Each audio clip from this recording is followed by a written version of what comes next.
Atzam nangis lihat Natalie Holzer gendong Cipung. Momen anak Natalie Holzer, Atzam menangis ketika melihat ibunya gendong Ryanza itu, terekam saat balita 1 tahun itu datang ke pesta ulang tahun Kiano, anak Baim Wong.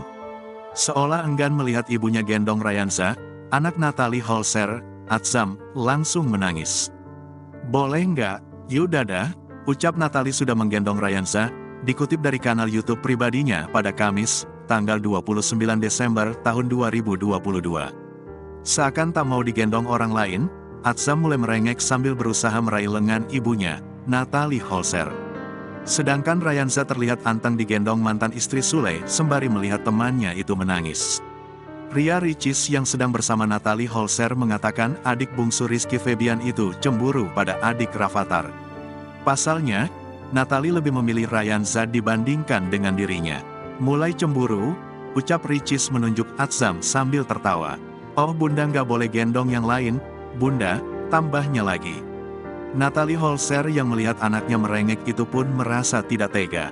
Masih tetap menggendong Ryanza, kekasih Faris utama ini kemudian mengambil Atzam dari gendongan pengasuh anak Raffi Ahmad. Iya, naluri ibu, nggak bisa gue," tuturnya pada Ria Ricis. Alhasil, Natalie Holzer berakhir menggendong dua balita tersebut di pelukannya.